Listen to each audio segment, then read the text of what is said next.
Yan. Isang battery. Papalitan natin ng 4. Gumagana ba? Wala. Bakit? Low bar. Tinisting mo ng battery ng iba? Ah. Mandar. Hmm. Okay, papalitan natin ito ng 4 na battery.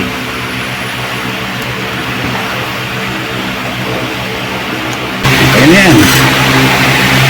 Negative positive ka na. Ito, 3.7 to. Ang magiging voltage nito, 3.7 din. Yung ampere ay ang lumakas. Kunyari, 3 amperes lot isa. Higing 12 yan. Yan ang parallel connection. Baligtad ng series. Ayan na, kakabit na natin yun doon. Ayan na, maliit. Kasi pagka pinalaki mo, malaki rin ang nagiging ano eh. Pagka ganyan, urong yung balot eh.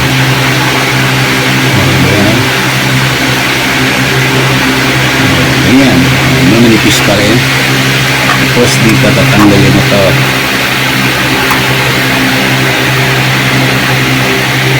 Ulit ka.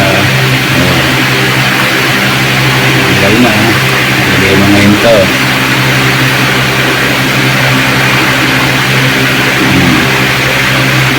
Diba? Sunod natin yung negative.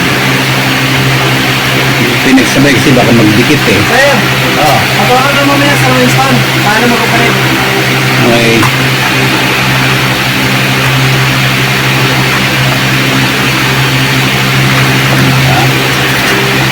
Lagyan natin yun ito.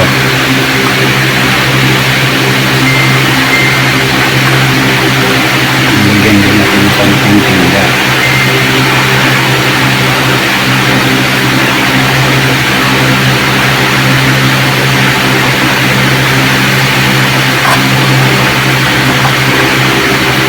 Ito, no? Ito ba? Pas negative. Mas missing din, no? Patayin mo muna. Ito makita.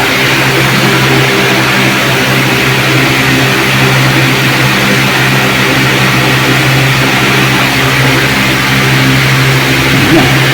Patayin na yan. Natatagal naman yan kasi malitit isa lang din yan eh. Madaling maubos eh. Yung 4, medyo matagal-tagal kargaan. Matagal yung maubos. Okay, i-test mo na. Testo. Bibigit mo ko yan, diba? Sige. Testing.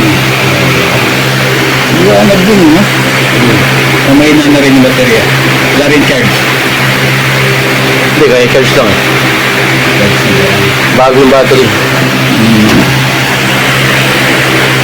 Okay na yan. Okay.